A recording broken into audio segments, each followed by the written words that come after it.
Hi friends, welcome to Lakshmi కథల హరివిల్లు. మనం ఇప్పుడు ఎండమూరి వీరేంద్రనాథ్ గారిచే రచింపబడిన రాక్షసుడు అనే నవల చెప్పుకుంటున్నాం కదండి. ఆలస్యం చేయకుండా నెక్స్ట్ పార్ట్లోకి వెళ్దామండి. ఎల్లుండి మన ప్రయాణం ఖాయమేగా? రహస్యంగా అడిగాడు సింహం. పడవ కనబడకుండా పోయిన సంగతి చెప్పకుండా ఖాయమే, ఈ లోపల అంతకన్నా మంచి ఆలోచన రాకపోతే అన్నాడు. అదేమిటి? అవును, పడవని అన్ని మైళ్ళు మోసుకెళ్ళి తప్పించుకోవడం, అందులోనూ 2 రాత్రిళ్ళు అడవిలో దాక్కుని. నాకెందుకో అది పూర్తయ్యే ప్లానులా తోచడం లేదు. మరేం చేద్దాం? నువ్వు ముందు చెప్పినట్టు రోజూ కొంత దూరం చొప్పున తీసుకువెళ్ళి అప్పుడు పోదామా? టాస్ వేద్దాం. బొమ్మ పడితే దొరికినన్ని వేటకుక్కలకి మందు పెట్టి చంపి ఆ హడావుడిలో పారిపోదాం. బొరుసు పడితే పడవని కొద్ది కొద్దిగా తీసుకువెళదాం. సింహం మనం బ్రతకాలా వద్దా అన్న విషయం ఒక చిన్న బిళ్ళ తెలుస్తుందన్నమాట అన్నాడు. అని ఉండు, రాజన్ని కూడా పిలుచుకువస్తాను అంటూ వెళ్ళాడు. బయట గార్డులు మామూలుగానే తిరుగుతున్నారు. ఇంతలో రాజన్ని తీసుకుని సింహం వచ్చాడు. రాజన్ వయసు 50 దాటి ఉంటుంది. ఆ వయసులో కూడా స్వేచ్ఛ కోసం తపన. కూతురికి 2 ఏళ్ల వయసున్నప్పుడు మభ్యపెట్టి తీసుకువచ్చారు, అంతే. కుటుంబం ఏమైపోయిందో తెలియదు. అతడు చూస్తూ ఉండగా వాళ్ళిద్దరూ రహస్యంగా అక్కడికి చేరుకున్నారు. సింహం ఒక మట్టి పెంకు తీసుకుని ఒకవైపు తడిచేసి ఇది బొమ్మ అన్నాడు. ఇది పడితే ఎల్లుండి పారిపోతున్నాం అన్నాడు. అది పడకుండా అతడు మనసులో ప్రార్థిస్తున్నాడు. అది పడిన పక్షంలో పడవ మాయమైన సంగతి వాళ్ళకు చెప్పాలి. చెప్తే ఆ క్షణం నుంచి ప్రాణభయంతో వాళ్ళు వణికిపోతారు. ఎవరు మాయం చేశారో తెలియక, ఎప్పుడు గార్డులు తమని మద్యశాలకు తీసుకువెళ్తారో తెలియక ప్రతిక్షణం వెలువెలలాడిపోతారు. ఈ రహస్యం ఎంతకాలం బయటపడకుండా ఉంచగలిగితే అంత మంచిది. సింహం చూపుడు వేలు మీద బిళ్ళ ఆంచి బొటనవేలు కింద పెట్టి గాలిలోకి విసరబోయాడు. అంతలో వెనక నుంచి బోట్ల శబ్దం వినపడింది. సింహం రాజన్లిద్దరూ వేగంగా అక్కడి నుంచి అదృశ్యమైపోయారు. గార్డు అతడి దగ్గరకు వచ్చి నిన్ను కమాండర్ పిలుస్తున్నాడు అన్నాడు. అతడి గుండె ఆగినట్లనిపించింది. కమాండర్ పిలిచాడు అంటే? అది కేవలం శిక్షించడానికే, లేకపోతే చేసిన ఒక తప్పు గురించి వాకబు చేసి పూర్వాపరాలు తెలుసుకోవడానికి, అంతే. మనసు కుదుటపరుచుకుంటూ అతడు కమాండర్ దగ్గరికి వెళ్ళాడు. కమాండర్ది నిలువెత్తు విగ్రహం. అతడి దగ్గర గార్డులు కూడా మామూలుగా మాట్లాడడానికి భయపడుతూ ఉంటారు. అతడు వెళ్ళగానే కమాండర్ నాతో రా అంటూ బయలుదేరతీశాడు. అతడు మౌనంగా కమాండర్ని అనుసరించాడు. మిగతా వాళ్ళు విస్మయంతో చూస్తూ ఉండగా వాళ్ళు ఆ పొలిమేరలు దాటారు. మాటలేమీ లేకుండానే వాళ్ళు దాదాపు 5-6 ఫర్లాంగులు నడిచారు. దూరంగా గంజాయి తోటలు కనిపిస్తున్నాయి. అటువైపు అతడు ఎక్కువసార్లు వచ్చే అవకాశం లేదు. ఇద్దరూ చిన్న గుట్ట మలుపు తిరిగారు. కొత్తగా వేసినట్లుగా డేరా అక్కడ కనబడింది. బయట 4-5 గార్డులు అటెన్షన్లో నిలబడి ఉన్నారు. కమాండర్ ఆగి అతడితో నీ గురించి విని హైకమాండ్ నిన్ను చూడాలని అనుకున్నారు. లోపలికి వెళ్ళు. ఒళ్ళు జాగ్రత్తగా ఉంచుకుని మాట్లాడు అన్నాడు. అతడికి తను వింటున్నది కలో నిజమో అర్థం కాలేదు. కొన్నాళ్ల క్రితం నుంచి అక్కడ వచ్చిన మార్పుకి కారణం ఇదన్నమాట. అతడు లోపలికి అడుగుపెట్టాడు. లోపల ఖరీదైన వాతావరణం ఉంది. బాలీసులకు ఆనుకుని హైకమాండ్ కూర్చొని ఉన్నాడు. ఇన్ని సంవత్సరాలుగా ఎప్పుడూ అక్కడికి రానివాడు. కోట్ల కోట్ల గుప్తధనానికి అధిపతి. నరమాంస భక్షకుల నుంచి అత్యున్నత అధికారుల వరకు అందర్నీ కనుసన్నల మీద ఆడిస్తున్నవాడు. ప్రభుత్వానికి తెలియకుండా దేశంలోనే తనకంటూ ప్రత్యేకంగా మరో దేశాన్ని నెలకొల్పి మనుషుల్ని బానిసల్ని చేసినవాడు అక్కడ కూర్చుని ఉన్నాడు. అతడు భయంకరంగా లేడు, సాధువులా ఉన్నాడు. పచ్చి రక్తాన్ని తాగే సాధు జంతువు. అయితే నువ్వేనన్నమాట. అర్ధరాత్రి కూడా అడవిలో జంతువుల మధ్య సంచరించేవాడివి. గుడ్. నీ గురించి మా వాళ్ళు చాలా చెప్పారు. నాకు టైం వేస్ట్ చేయడం ఇష్టం లేదు. అసలు విషయానికి సూటిగా వస్తాను అంటూ ఆగాడు. అతడేం చెబుతాడా అని ఊపిరి బిగబట్టాడు. ఈ అరణ్యానికి అవతల వైపు ఇలాంటి స్థలమే కొంత చూశాను. అక్కడ కూడా తోట వెయ్యాలని ఉంది. దానికి నీలాగా ధైర్యం కల గార్డులు కొంతమంది కావాలి. రేపు నాతో కూడా ప్రయాణమవ్వు. అతడు చప్పున కళ్ళు మూసుకున్నాడు. కలలో కూడా ఊహించని అవకాశం. గాడ్. ఇంతకన్నా శుభ్రమైన జీవితం, శుభ్రమైన తిండి, కాసింత స్వేచ్ఛ. మొదట్లో తన మీద కొంతకాలం నిఘా ఉంటుంది. తరువాత ఉండకపోవచ్చు. తప్పించుకునే అవకాశం కూడా దొరకవచ్చు. కానీ తనని నమ్ముకున్న రాజన్, సింహం తను వాళ్ళని వదిలి వెళ్ళలేడు. కావాలంటే వాళ్లతో పాటే వేట కుక్కల బారినైనా పడిపోతాడు. ఏమిటి ఆలోచిస్తున్నావు? కొంతకాలం అడవి చదును చెయ్యాలి. జంతువుల గురించి తెలిసినవాడు కావాలి. అతడికి చప్పున అర్థమైంది. గార్డు అని ఆశపెట్టి తీసుకువెళ్తున్నది ఆ ప్రదేశంలో ఉన్న మృగాల్ని ముందు హతమార్చటానికి. తరువాత తనని హతమారుస్తారు. గార్డు అన్నది వంక, అంతే. తను మరింత ఉత్సాహంతో పనిచేస్తాడని. లేకపోతే ఒక బానిసకి గార్డు అవకాశం ఇచ్చి రైఫిల్ చేతికి ఎందుకు ఇస్తారు? ఏమిటి కళ్ళు మూసుకుని మీనమేషాలు లెక్క వేస్తున్నావు? అతడి ప్రశ్నలోంచి సమాధానం తీసుకుని, అవును, జ్యోతిష్యం లెక్క కడుతున్నాను అన్నాడు. నీకు జ్యోతిష్యం కూడా తెలుసా? ఏదో కొద్దిగా. మీతో పాటు రేపు రాలేను. పౌర్ణమి దాటనివ్వండి ప్రారంభోత్సవానికి. అప్పుడే మంచి ముహూర్తం ఉన్నది. చాలా తొందరగా లెక్క కట్టావే. ఏది నా గురించి కొంత చెప్పు చూద్దాం. అవతలి వ్యక్తి ఈ విషయంలో ఇంత ఉత్సాహం చూపేసరికి అతడికి నవ్వొచ్చింది. మరికొంత ఆడుకోదలిచాడు. దూరంగా బ్రీఫ్ కేస్ మీద ఉన్న విఆర్ అన్న అక్షరాలు తన కంటపడ్డాయని అవతలి మనిషికి తెలియకుండా ఉండడం కోసం వెంటనే కళ్ళు మూసుకుని నెమ్మదిగా అన్నాడు. ఈ లెక్కలు కట్టడం ద్వారానే ఏ రోజు అడవికి వెళితే మంచి వేట దొరుకుతుందో చెప్పగలుగుతున్నాను. ఇకపోతే మీ గురించి అంటారా? మీ పేరులో రా, వి లకు సంబంధించిన అక్షరాలున్నాయని నా మనసు తెలుపుతూ ఉంటుంది. నిజమేనా? నిజమే, సరిగ్గా చెప్పావే. ఇంకా చెప్పు. ఇంకా చెప్పాలంటే మీ జన్మస్థలము, నామము, నక్షత్రము చెప్పవలసి ఉంటుంది. అతడు మొదటిది, మూడవది చెప్పి రెండవది చెప్పడానికి తటపటాయించి, ఇక ఇంత అడవి మధ్య తన పేరు తెలిస్తే ఏం నష్టంలే అన్న ధైర్యంతో పేరు చెప్పాడు.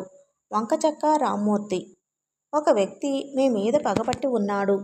సింహం బోన్లో నుంచి బయటకు వచ్చినట్టు అతడు కొద్ది రోజుల్లో బయటకు వచ్చి మీ మీద పగ తీర్చుకుంటాడు. ఇంతమంది మనుషుల్ని మానవత్వం మరిచి బానిసలుగా చేసి హింసించినందుకు వారి తరఫున ప్రతినిధిగా ఈ రక్తం కళ్ళ చూస్తాడు. చివరి వాక్యం చెప్పలేదు. మొదటి రెండే అన్నాడు. రామ్మూర్తి మొహంలో పూర్వపు కఠినత్వం వచ్చింది. ఎవరది అని అడిగాడు. తెలీదు. నా మనసుకు తోచింది చెప్పాను. పౌర్ణమి నాడు నాకు కబురు పంపించండి అంటూ అతడు సెల్యూట్ చేసి డేరా బయటకు వచ్చేశాడు. వచ్చేస్తూ ఉంటే లోపల తెరల వెనక నుంచి అప్పటి వరకు అతడు ఆడిన నాటకాన్ని గ్రహించినట్టు బిగబట్టిన నవ్వు, వదిలేసిన ధ్వని, సన్నగా గాజుల చప్పుడు. ఆ చప్పుడు. అతడు ఆగాడు. ఎక్కడో విన్నాడా ఆ ధ్వనిని. సగం నగ్నంగా ఉన్న శరీరాన్ని నీళ్లలో పట్టుకున్నప్పుడు వచ్చిన గాజుల చప్పుడు అది. పైకి మామూలుగా ఉన్నాడు కానీ అతడి మనసు పరిపరి విధాలుగా ఆలోచిస్తుంది. వచ్చే పౌర్ణమిలోగా అక్కడ నుంచి బయటపడకపోతే మరో ప్రదేశానికి వెళ్ళక తప్పదు. ఇన్నాళ్ల నుంచి వేసిన ప్లాను, చేసిన పని వృధా అవుతాయి. పడవ విషయం అతడిని కలవరపెడుతుంది. అంత అకస్మాత్తుగా అది ఎలా మాయమైందో అర్థం కావటం లేదు. ఒకవేళ కనబడినా పౌర్ణమిలోగా దాన్ని రేవు వరకు తీసుకువెళ్లడం ఎలానో తెలియడం లేదు. అతడు వంకచక్క రామ్మూర్తి దగ్గర్నుంచి తన టెంట్ దగ్గరికి వచ్చేసరికి బాగా రాత్రయింది. చెక్కలు పాతి పైన తారుపూసిన గుడ్డ కప్పిన టెంటు అవి. ఒక్కో దానిలోనూ 20 మంది దాకా పడుకుంటారు. నిగ్గర్లు ఒక మూలకి చేరుతారు. వాళ్ళెప్పుడూ రాత్రి కోసం చూస్తూ ఉంటారు. నిస్సారమైన జీవితంలో కానీ ఖర్చులేనిది అదే. దాదాపు ప్రతివాడు అక్కడ ఎంతో కొంతకాలానికి నిగ్గరగా మారతాడు. తోటివాడిని ఎన్నుకుంటాడు. ఇవిగాక అప్పుడప్పుడు పాములు కూడా వచ్చి వెచ్చగా పక్కలో దూరి పడుకుంటాయి. జటుల సంగతి చెప్పక్కర్లేదు. అతడు టెంట్కి వచ్చి కంచం తీసుకుని వంటశాల వైపు వెళ్ళాడు. అక్కడో పెద్ద క్యూ ఉంది. 5 నిమిషాల్లో భోజనం ముగించి తిరిగి టెంట్కి వచ్చాడు. అక్కడంతా హడావిడిగా ఉంది. అప్పుడే హైకమాండ్ భార్య వచ్చి ఆ టెంట్లన్నీ చూసి వెళ్ళిందని, పరిస్థితులను సమీక్షించిందని తెలిసింది. గార్డులు ఇంకా ఆ ఆకస్మిక పరిణామం గురించి తేరుకోలేదు. ఒక టెంటులో ఒక మూల చెక్కలు ఊడి లూజ్గా ఉన్నందున గార్డులని చివాట్లు పెట్టినట్టు కూడా తెలిసింది. వాటిల్లోంచి ఎవరైనా రాత్రిపూట తప్పించుకుపోవచ్చునన్న ఆలోచన వాళ్ళకెందుకు రాలేదని నిలదీసిందట. టెంట్ నుంచి బయటపడిన వాళ్ళెవరూ ఆ అడవిలో ఎక్కడికి పారిపోలేరని చెప్పినా వినిపించుకోలేదట. రాత్రి 10ంటికి, మళ్ళా తెల్లవారుజామున 5ంటికి కూలీల లెక్కింపు జరుగుతుంది. పడుకోబోయే ముందు గార్డు వచ్చి కూలీల్ని లెక్క పెడతాడు. మళ్ళీ పొద్దున్నా అంతే. అర్ధరాత్రి కూడా వచ్చి ఒకసారి లెక్క పెట్టమని ఆమె సూచనలిచ్చిందట. అతడు కుంగిపోయాడు. తప్పించుకునే ఛాన్స్ పూర్తిగా పోయింది. అర్ధరాత్రి గార్డు లెక్కపెట్టాక బయలుదేరితే తెల్లవారే లోపల ఎంతో దూరం చేరుకోలేరు. తన పడవ గురించి తన ఆలోచనలని పొగిడి చివరికి ఆమె ఇలా చేస్తుందని భావించలేదు. కేవలం తన కోరిక తీర్చలేదన్న కక్షతో ఇలా చేసిందా? అలా కక్ష తీర్చుకోవాలనుకుంటే పడవ సంగతే వెల్లడించవచ్చుగా. అప్పుడు గార్డులు తన శరీరాన్ని ఆ పైన ఊహించలేకపోయాడు. రాత్రి 9 దాటింది. అందరూ పడకకి ఆయత్తమవుతున్నారు. హైకమాండ్ కుటుంబంతో సహా వెళ్ళిపోవడం వల్ల రిలాక్స్డ్గా ఉన్నారు. బాధపడుతున్నది ముగ్గురే. అర్ధరాత్రి కూడా మరోమారు చెక్ చేయాలన్న నియమం వచ్చిన సంగతి రాజన్ సింహంలకి తెలిసింది. తమ అదృష్టం శాశ్వతంగా సీల్ చేయబడిన సంగతి వారు గ్రహించారు. అతడు మూలగా ఉన్న తన పక్క దగ్గరకు వెళ్ళి దాన్ని పరిచి పైన పడుకోబోయాడు. తల దగ్గర గురుగ్గా తగిలింది. తడిమి చూస్తే కాగితం. అతడి గుండె వేగంగా కొట్టుకోసాగింది. తీయబోతూ ఉండగా ఖైదీని లెక్కించడానికి గార్డు వచ్చాడు. ఆ తతంగం అరగంట సేపు జరిగింది. ఆ అరగంట అమితమైన టెన్షన్ అనుభవించాడు. ఏముంది ఆ కాగితంలో? గార్డు అటెండెన్స్ వేసి వెళ్ళిపోయాడు. వెళ్ళిపోగానే నిగ్గర్లు పక్కన మారి ఓ మూలగా చేరారు. వారిని గమనించినట్టు మిగతా వారు కూడా కళ్ళు మూసుకున్నారు. పాము వస్తే పారద్రోలడాని కోసం ప్రతి టెంట్లోనూ ఒక హరికేన్ లాంతరు ఉంచుతారు. అతడు దాని దగ్గరికి పరిగెత్తి వణికే వేళ్లతో ఆ కాగితాన్ని విప్పి చదివాడు. ఎన్నో వాక్యాలు లేవు, కొన్నే ఉన్నాయి. కానీ గమ్మత్తుగా ఉన్నాయి. తెలివితేటలు ఎక్కడున్నా నేను గౌరవిస్తాను. ఈ 7 ముక్కలు ఈతో నువ్వు బయటపడితే బయట ప్రపంచంలో కలుసుకుందాం. ఎక్కడో ఎక్కడో అంతే ఉంది. ఆ క్రింది 7 బొమ్మలు వేసి ఉన్నాయి. అంతే. అతడు ఆ కాగితం వైపు తదేకంగా చూశాడు. ఆ కాగితాల మీద పెన్సిల్తో కొన్ని బొమ్మలు వేసి ఉన్నాయి. ముందతని మనసు ఆమె పట్ల కృతజ్ఞతతో నిండిపోయింది. టెంట్కి వచ్చి ఖైదీల స్థలాన్ని పరీక్షించడం ఒక నెపం మాత్రమే. కేవలం తనకి ఈ కాగితం అందచేయటం కోసమే ఆమె వచ్చింది. ఆమె ధైర్యానికి, తెలివితేటలకి ఆశ్చర్యపోయాడు. ఆమె రావాలనుకుంటే ఎలాగో ఒకలా తనని కలుసుకునో, పిలిపించో ఈ ఉత్తరం రహస్యంగా అందచేయవచ్చు. కానీ అలా చేయకుండా ధైర్యంగా గార్డుల మధ్యకొచ్చి తన పక్కేదో తెలుసుకుని అందులో ఉత్తరం పెట్టింది. అంత తెలివితేటలు తనకి ఉండాలని ఆమె అనుకోవడంలో తప్పులేదు. ఇప్పుడు తనే ఆలోచించాలి ఇక. ఈ 7 ముక్కల ఈతో నువ్వు బయటపడితే ముక్కలు లెక్కపెట్టాడు. 4 ఉన్నాయి. కానీ 3వ ముక్కలో 4 భాగాలున్నాయి. వాటిని 4గా కత్తిరించాడు. మొత్తం 7 ముక్కలున్నాయి. తరువాత ముక్కల ఈతో. ముక్కలతో అనకుండా ముక్కల ఈతో అని ఎందుకంది? అతడి తల ఆలోచనలతో పగిలిపోసాగింది. తన అదృష్టం ఈ 7 ముక్కల మీద ఆధారపడి ఉంది. ఈ ఈ కాగితం వెనక్కి తిప్పి చూశాడు. వెనుక రకరకాల బొమ్మలున్నాయి. అకస్మాత్తుగా స్ఫురించింది అది. ఆ తర్వాత ఈ ముక్కల్ని ఆ ఆకారంలో అమర్చడానికి అతడు చాలా కష్టపడ్డాడు. మామూలు మనుషులకైతే 10 నిమిషాల్లో వస్తుంది. కానీ అతడికి అంత భాషా పరిజ్ఞానం లేదు. హోటల్లో సీనియర్ నేర్పిన ఇంగ్లీషు అక్షరాలు కాస్త జ్ఞాపకం ఉన్నాయంతే. అదీకాక ఈ అంటే ఆ ఇంగ్లీషు అక్షరమే అవునో కాదో అతడికి నమ్మకం లేదు. అయినా అతడు పట్టు వదల్లేదు. దాదాపు గంట పట్టింది అక్షరం తయారవడానికి. చివరికి తయారైంది. ఇప్పుడు ఆ ఈని వెనక్కి తిప్పి చూశాడు. లాని యథాతథంగా అచ్చుగుద్దినట్లు సరిపోయింది. కానీ దానివల్ల ఏం తెలుస్తుంది? అతడికి దాదాపు ఆ ప్రదేశం అంతా తెలుసు. క్రింద ఉన్నవి తమ టెంట్లు. అది అర్థమవుతూనే ఉంది. దూరంగా నది ఉంది. అది తనకు ముందే తెలుసు. మొదటి 2 పోస్టింగులు తనకు తెలుసు. 3వ గార్డు సంగతి తెలియదు. అంత దూరం వెళ్లే అవసరం తనకెప్పుడూ కలగలేదు. అంతలో అతడి దృష్టి నక్షత్రం మీద పడింది. ఏమిటది? అతడు దాన్నే చాలాసేపు పరిశీలించి చూశాడు. అర్థం కాలేదు. ఉత్సుకత ఆగలేదు. చాలా వరకు సాధించాడు. కానీ ఏం సాధించాడో తెలీదు. ఆ భావం అతడిని నిద్రపోనివ్వలేదు. క్షణానికి అదేమిటో కనుక్కోవాలనే కోర్కె పెరిగిపోసాగింది. లేచి వెళ్ళి టెంటు తాడు లాగాడు. దూరంగా గంట మోగిన శబ్దం వినిపించింది.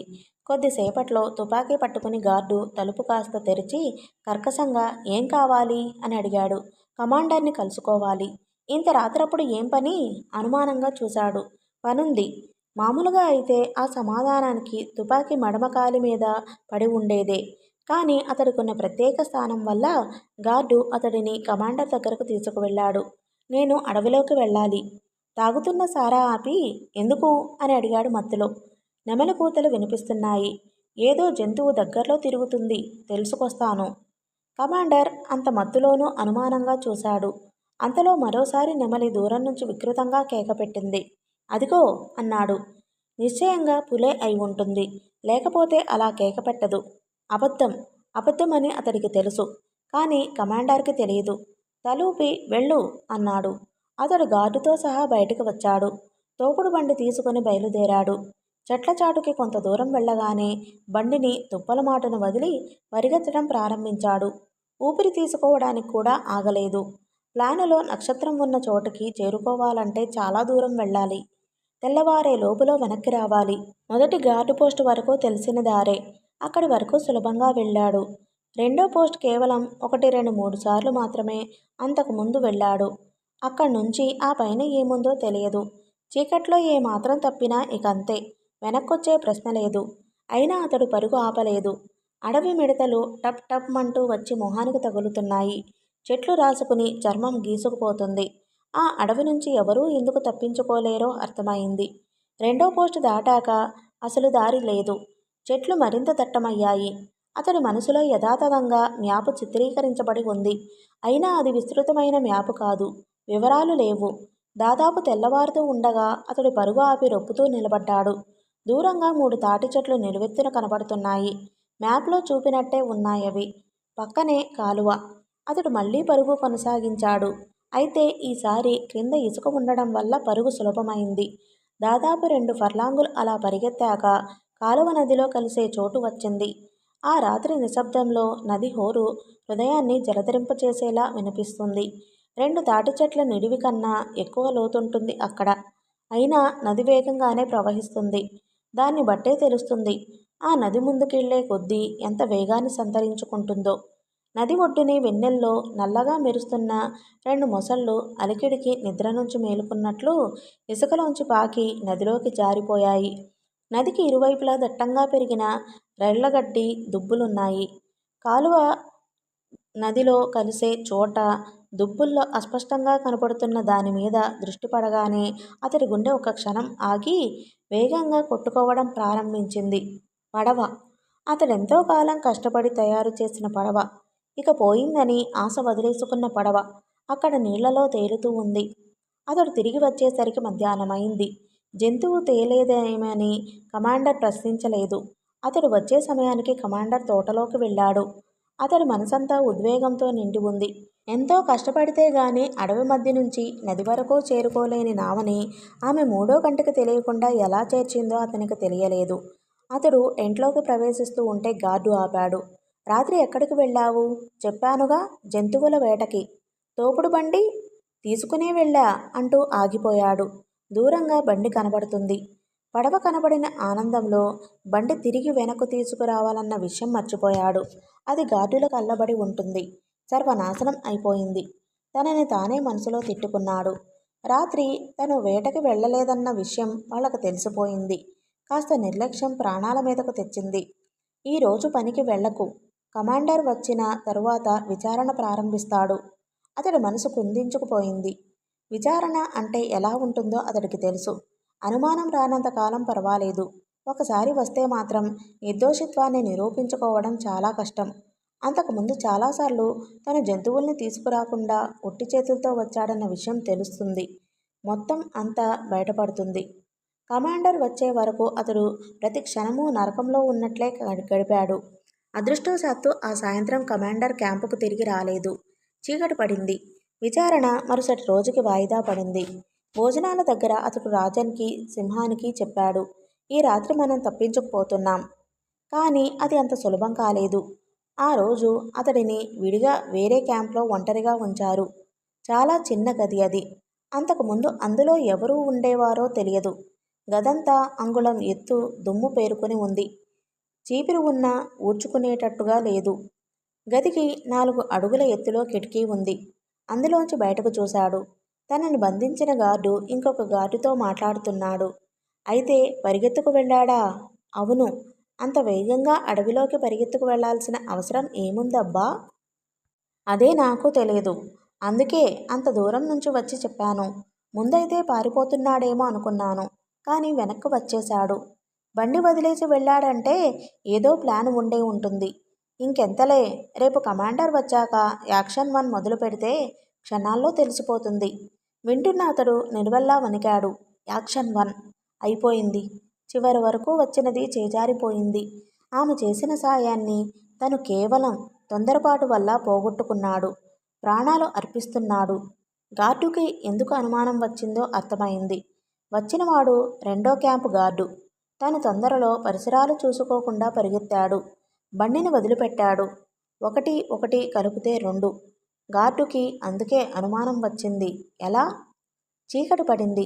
అక్కడ సింహం, రాజన్లు ఎదురుచూస్తూ ఉంటారు. అడవిలో 5, 10, 15 నిమిషాలు వేగంగా కదిలిపోతున్నాయి. అక్కడ సింహం, రాజన్లు బయలుదేరి ఉంటారు. తను వెళ్ళకపోతే మళ్ళీ వాళ్ళు వెనక్కి రాలేక, అక్కడి నుంచి ఎక్కడికి వెళ్లాలో తెలియక ఆ అడవిలో దిక్కుతోచనట్లు తిరుగుతూ ఉంటారు. ఈ లోపులో గార్డులకు అనుమానం వస్తే వెంటనే వేట ప్రారంభం అవుతుంది. కుక్కలు వాళ్ళని వేటాడుతాయి, చీల్చి చెండాడుతాయి. ఈ ఆలోచన రాగానే అతడి వళ్ళు గగుర్పొడిచింది. ఏదో చెయ్యాలి, ఏదో చెయ్యాలి. అతడి దృష్టి వరండాలో ఉన్న గార్డు కోటు మీద పడింది. కుర్చీ కోడుకు పెట్టి వేళ్లాడేశాడు. బయట చలిగా ఉన్నప్పుడే వేసుకునే కోటు అది. దాని జేబులోంచి సగం బయటకు వచ్చిన తాళం చెవుల గుత్తి వేలాడుతుంది. అక్కడ చాలాసేపు కూర్చుని కబుర్లాడిన గార్డులు కోటి వదిలేసి గాలి కోసం బయటకు వెళ్లారు. అతడి దృష్టి దాని మీద పడి గుండె వేగంగా కొట్టుకోవడం ప్రారంభించింది. అదృష్టానికి దురదృష్టానికి మధ్య దూరం కేవలం 8 అడుగులు. అక్కడి నుంచి ఎలాగైనా తాళం చేతులు గార్డు వచ్చే లోపల సంపాదించగలిగితే అతడు గదిలో పచార్లు చేయసాగాడు. ఇక్కడి నుంచి ప్రతి క్షణమూ విలువైనదే. సింహం వాళ్ళు తొందరపాటు నిర్ణయం ఏదో తీసుకోకముందే ఇక్కడి నుంచి బయటపడాలి. అంతలో అతడి దృష్టి చీపిరి కట్ట మీద పడింది. కన్నార్పకుండా దాన్నే క్షణం సేపు చూశాడు. తరువాత తల తిప్పి కోటు జేబులోంచి సగం కనబడుతున్న తాళం గుత్తికేసి చూశాడు. గదిలో మరేమీ లేవు. ఒక మూల మాత్రం సగం పగిలిన కూజా ఉంది. ఎప్పుడో పెట్టిన నీళ్లు కాస్త ఉన్నాయి. వాటిని చూస్తుంటే ఒక ఆలోచన మెరిసింది. మరి ఆలస్యం చేయకుండా చొక్కా విప్పాడు. అతడి ఆలోచన అమలు జరపాలంటే చొక్కా తప్ప మరేమీ పరికరమూ లేదు. కూజాలో ఉన్న నీళ్లతో చొక్కాని తడిపాడు. కూజా బద్దలు కొట్టి ఆ పెంకుతో చొక్కాని పీలికలుగా చేశాడు. ఇదంతా చేస్తున్నప్పుడు అతడి దృష్టి ముందు ద్వారం మీదే ఉంది. ఏ క్షణమైనా గార్డు వస్తాడేమో అని గుండెలు పీచుకుంటున్నాయి. మొత్తం పీలికలు తయారవడానికి అరగంట పట్టింది. ఆ తరువాత చీపిరికట్ట విప్పి పుల్లల్ని నేలమీద పరిచాడు. వాటిని బలమైన వాటిని ఏరి 3 పుల్లలుగా బిగించి ఒక కట్ట వెనక మరొక కట్ట పెట్టి తిరిగి కట్టాడు.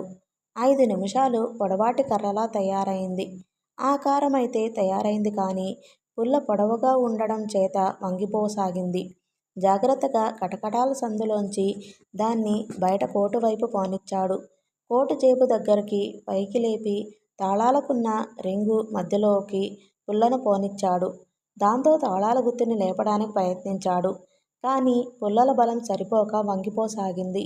అతడి అరచేతులు టెన్షన్తో చెమటలు పట్టసాగాయి. రాజన్ సింహం వైపు ఏం చేద్దాం అన్నట్లు చూశాడు. దూరంగా వేట కుక్కలు మొరగడం వినిపిస్తుంది. తిరిగి వెనక్కి వెళ్ళి బారక్స్ చేరడం అసంభవం. మరికొంత చీకటి పడితే అడవిలో ఉండడం ప్రమాదకరం. ముందు నుయ్యి వెనక గుయ్యిలా ఉంది వారి పరిస్థితి. రాజన్కి అంత తెలివితేటలు లేవు. కానీ సింహం ఆలోచించగలడు. వెనక్కి వెళ్దాం అన్నాడు. రాజన్ అతడి వైపు ఆశ్చర్యంగా చూశాడు. ఈ పరిస్థితుల్లో వెనక్కి వెళ్ళి గార్డుల కంటపడడం అంటే మరణానికి ఆహ్వానం పలకడమే. అయినా సింహం వెళ్దామని పట్టుపట్టాడు. అక్కడ అతడు ఎలా ఉన్నాడో, కమాండర్ అతడిని ఎందుకు పిలిచాడో ఇదే అనుమానం సింహాన్ని వేధిస్తుంది. వెళ్ళి చూడాలని మనసులో అనిపిస్తుంది. ఇద్దరూ వెనక్కు బయలుదేరారు. గార్డు రూమ్ దగ్గర దీపం మిణుకు మిణుకుమంటూ వెలుగుతుంది. చూసుకోకుండా రాజన్ కాలు గుంటలో పడి జారాడు. ఎండుటాకులు గలగలలాడాయి. కళ్ళు సగం చేసి ఆలోచనలో ఉన్న వేటకుక్క భౌమంటూ ఒక్కసారిగా గాలిలోకి లేచి చప్పుడు వచ్చిన దిక్కుగా పరుగు తీసింది. ఎవరది అని అరుస్తూ గార్డు తుపాకీ సరిచేసుకుంటూ అటు నడిచాడు. సింహం పై ప్రాణాలు పైనే ఎగిరిపోయినాయి. రాజన్ని పట్టుకుని పైకి లేపటానికి ప్రయత్నించాడు. కానీ ఆ లోపులోనే వేటకుక్క గాల్లోంచి తీసుకువచ్చి అతని మీద పడింది. అతడు జాగ్రత్తగా పుల్లని తాళాల గుత్తి మధ్య రింగులోకి చొప్పించి నెమ్మదిగా వెనక్కు లాగాడు. కొద్ది కొద్దిగా వెనక్కు వచ్చింది. 5-6 క్షణాల్లో అతడు దాన్ని అందుకున్నాడు. కటకటాల్లోంచి చెయ్యి బయటకు పెట్టి తాళం తీసి అతడు బయటకొచ్చాడు. స్వేచ్ఛా గాలి అతడిని ఒక్కసారిగా చుట్టుముట్టింది. అంతలో దూరంగా ఆర్తనాదం వినిపించింది. ఆ గొంతు రాజంది. అతడు మరి ఆలస్యం చెయ్యలేదు. చీకట్లోకి దూసుకుపోయాడు.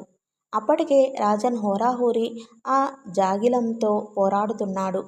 ఈ లోపులో గార్డు విజిల్ వినపడేసరికి జాగిలం వెనక్కు తగ్గింది. ఒళ్లంతా రక్తంతో వెనక నుంచి తుపాకీ బోయినట్ కసుక్కున్న పొడుస్తూ ఉండగా రాజన్ లేచి నిల్చున్నాడు. సింహం చేతులు పైకెత్తి చీకట్లోంచి ముందుకొచ్చాడు. ఈ లోపులో రెండో గార్డు కూడా అక్కడికి చేరుకున్నాడు. 2 గార్డుల మొహాల మీద పైశాచిక మందహాసం నాట్యం చేస్తుంది. వాళ్ల శాడిజాన్ని సంతృప్తిపరిచే ఇలాంటి అవకాశాలు చాలా అరుదుగా వస్తాయి. ముందు రాజన్, సింహం నడవగా గార్డులు తుపాకులతో వాళ్లని తోసుకుంటూ రాసాగారు. పక్కనే టీవీగా కుక్క వస్తుంది. అతడు చెరసాల నుంచి బయటకు అడుగుపెట్టేసరికి కనబడిన దృశ్యం అది. వాళ్ళు ఇటే రావడం చూసి అతడు మెరుపులా చీకట్లో మళ్లీ చెట్ల వెనక్కి పరిగెత్తాడు. మనుషులు గమనించలేదు గాని అతడు అంత వేగంగా వెళ్ళినా కూడా కుక్క పసిగట్టి వెంటపడింది. దాంతో అనుమానం వచ్చి ఒక గార్డు వెనుతిరిగి కుక్క వెళ్లిన వైపుకు పరిగెత్తాడు.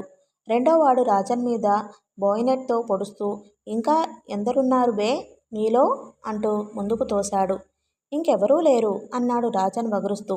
అతడి శరీరం రక్తంతో తడిసిన మాంసపు ముద్దలా ఉంది. పక్కనే నడుస్తున్న సింహం వెనక్కి తిరిగి చూశాడు. ఈ లోపులో చెట్ల మధ్యకు చేరుకున్న జాగిలం ముందు కాళ్ళు ఎత్తి అతడి మీదకు దూకబోయింది. దాంతో పోరాడే ప్రయత్నం చేయడం ఎంత నిష్ప్రయోజనమో అతడికి తెలుసు. కేవలం దాని గోళ్లు గుచ్చుకున్నా, ఒక్క పన్ను దిగినా చాలు అంతా విషం వ్యాపిస్తుంది. ఆ క్షణంలో తన ప్రాణాలు పోయాయనే అనుకున్నాడు. శిలాప్రతిమలా నిలబడ్డాడు. ఒక క్షణం గడిచినా ముందు నుంచి ఏ అలికిడి లేకపోయేసరికి అతడు అమితాశ్చర్యంతో కళ్ళు విప్పాడు. ఎదురుగా ఆ జాగిలం అతడినే చూస్తుంది కదలకుండా, అతడిని గుర్తుపట్టినట్టు. రాత్రిళ్ళు అడవిలో తిరిగే అతడికి కొన్ని కుక్కలు తెలుసు. అదృష్టవశాత్తు వాటిలో ఇదొకటి. అతడిని గుర్తుపట్టింది. అతడు చెయ్యి ముందుకు చాచాడు. తన వేళ్లు వణకడం స్పష్టంగా అతడికి తెలుస్తుంది. ఆ జాగిలం ఏమాత్రం అపార్థం చేసుకున్నా కష్టం. అతడు చెయ్యి చాచి దాని కళ్ళపైన మృదువుగా నిమిరాడు. అది తల వంచింది. ఇక దాని నుంచి ప్రమాదం లేదు. అంతలో గార్డు వెతుక్కుంటూ వస్తున్న చప్పుడు వినపడింది. ముందు కుక్క వెళ్లడం వల్ల అతడు కాస్త అజాగ్రత్తగా వస్తున్నాడు. చెట్టు వరకు రానిచ్చి చాటు నుంచి అతడు గార్డు మెడ మీద బలంగా కొట్టాడు. గార్డు ముందుకు తూలిపడ్డాడు. ఈ ఆకస్మిక సంఘటన ఏమిటో గార్డు గ్రహించే లోపులోనే అతడి కాలు గార్డు మెడని నొక్కిపట్టింది. చిన్న ఆర్తనాదంతో గార్డు అచేతనుడయ్యాడు. కుక్క దీన్నంతా మామూలుగా ఏ ఉద్రేకమూ లేకుండా చూస్తుంది. అతడు మరి ఆలస్యం చెయ్యలేదు. ఆ అడవిలో పై బట్ట లేకుండా ప్రయాణించడం ఎంత కష్టమో అతడికి తెలుసు. క్షణాల్లో గార్డు చొక్కా అతడి నుంచి వేరు చేసి తను వేసుకున్నాడు. అతడి చేతిలోని రైఫిల్ తీసుకుని చెట్ల చివరకొచ్చాడు. కుక్క అతడిని అనుసరించింది. ఈ లోపులో రాజన్ని, సింహాన్ని నిలబెట్టిన గార్డు మొదటివాడు వెళ్లిన వైపుకి చూస్తూ ఏం, ఇంకెవరైనా ఉన్నారా అని అరిచాడు. అతడు గొంతు మార్చి లేరు అన్నాడు. ఇక దగ్గరికి వెళ్లవలసిన సమయం ఆసన్నమైంది. చొక్కా గార్డుదే కాబట్టి పర్వాలేదు. ప్యాంటు గుర్తుపడితే కష్టం. అయినా ధైర్యం చేశాడు. వెనక రైఫిల్తో గార్డు ఉన్నాడు. ముందు రాజన్, సింహాలు ఉన్నారు. అతడు చెట్ల తాలూకు చీకట్లోంచి వెలుగులోకి ప్రవేశించాడు. రైఫిల్ చుట్టూ చెయ్యి అప్రయత్నంగా బిగుసుకుంది. తనని ముందు సింహం కనిపెట్టి గుర్తుపడితే అదృష్టం తన వైపు ఉన్నట్టే. అలా కాని పక్షంలో ఇంకొద్ది క్షణాల్లో గార్డుతో జరగబోయే ఘర్షణలో అన్నిటికన్నా ప్రమాదకరమైనది జాగిలం. అతడు ఊరకంటితో తన వెంటే నడుస్తూ వస్తున్న కుక్కవైపు చూశాడు. 4 నిమిషాల క్రితం తనతో సహకరించిన ఈ జాగిలాన్ని చంపటానికి మనసొప్పలేదు. అయినా తప్పదు. అతడు సింహం వాళ్ళున్న చోటుకి 10 గజాల దూరంలోకి వచ్చాడు. ఎవరైనా ఉన్నారా అక్కడ? గార్డు అడుగుతున్నాడు. అతడు ఊపిరి బిగపట్టాడు. మరో 2 అడుగులు వేసి తగినంత దగ్గరికి వచ్చానని అనుకున్నాక ఒక్క గెంతు పక్కకు వేసి జాగిలాన్ని బోయినెట్తో గుచ్చబోతూ సింహం వాడి సంగతి చూడు అని అరిచాడు. రైఫిల్ ప్రేలిన చప్పుడు వినపడకుండా తాము పారిపోవాలని అతడి ఉద్దేశం. అయితే అతను గార్డు కాదని, అతడిని అన్న విషయం జీర్ణం చేసుకోవడానికి సింహానికి లిప్త కంటే ఎక్కువ కాలం పట్టింది. సింహం కన్నా గార్డు ఆ విషయాన్ని ముందు గ్రహించాడు. బోయినెట్తో కుక్కవైపు వంగుతున్న అతడి చేతి మీదే రైఫిల్తో కాల్చాడు. అతడి చేతిలో ఆయుధం ఎగిరిపోయింది. సింహం చప్పున వెనదిరగబోయాడు కానీ అప్పటికే ఆలస్యం అయ్యింది. గార్డు రైఫిల్ వెనక్కు తిప్పి సింహం తల మీద బలంగా మోదాడు. తాగి ఉన్న గార్డు అంత వేగంగా కదలడాన్ని అతను విస్మయంతో చూశాడు. రాజన్ అయితే దిక్కుతోచనట్టు నిలబడిపోయాడు. ఈ లోపులో గార్డు రైఫిల్తో ముందుకు వచ్చాడు. నిరాయుధుడిగా ఉన్న అతడిని తమ తాలూకు గార్డు చొక్కాతో చూసి జరిగింది గ్రహించి ఆవేశంతో రైఫిల్తో పేల్చబోయాడు. అప్పుడు జరిగింది ఒక అనూహ్యమైన సంఘటన. అప్పటి వరకు అతని పక్కనే నిలబడి ఉన్న జాగిలం ఒక్క ఉదుటున గార్డు మీదకి గెంతింది. రైఫిల్తో సహా గార్డు వెనక్కి పడ్డాడు. అనుకోకుండా జరిగిన దానికి అతడు ఓ క్షణం తబ్బిబ్బయ్యాడు. అయితే అది క్షణకాలం మాత్రమే. జాగిలం పళ్ళు గార్డు గొంతులోకి దిగినాయి. అతడు దాన్ని చూడటం లేదు. ముందు జరగవలసింది గుర్తొచ్చి చెట్ల వైపుకు పరిగెడుతూ తొందరగా అన్నాడు. వెనకే రాజన్ సింహాలు అతడిని అనుసరించారు. అతడి అనుమానం నిజమైంది. వాళ్ళు చెట్ల వెనక్కి పరిగెత్తడం ప్రారంభించిన 2 నిమిషాలకల్లా యార్డులో కలకలం వినిపించింది. రైఫిల్ పేలిన శబ్దానికి చుట్టుపక్కలున్న వాళ్ళు, నిద్రలో ఉన్న గార్డులు మొత్తం అంతా లేచి బిలమిలమంటూ అక్కడికి వచ్చారు. మరణించిన గార్డును చూసి పేట్రేగిపోయారు. అయితే రాబిస్ వచ్చి అకస్మాత్తుగా జాగిలం తిరగబడడం వల్ల జరిగిన సంఘటన అనుకున్నారు. ఖైదీలు పారిపోయిన విషయం ఇంకా వారికి తెలియలేదు. రెండో గార్డు శరీరం కూడా బయటపడితే తప్ప తెలీదు. ఈ లోపులో వీలైనంత దూరం పారిపోవాలి. ఓకే ఫ్రెండ్స్, ఈ పార్ట్ని ఇంతటితో ముగిస్తున్నానండి. ఈ నవల కానీ మీకు నచ్చినట్లయితే లైక్ చేసి మీ ఫ్రెండ్స్కి, ఫ్యామిలీ మెంబర్స్కి షేర్ చేయండి. అలాగే నా ఛానల్ని సబ్స్క్రైబ్ చేసుకుని నేను వీడియో పెట్టగానే మీకు నోటిఫికేషన్ రావడానికి పక్కనున్న బెల్ ఐకాన్ క్లిక్ చేయండి.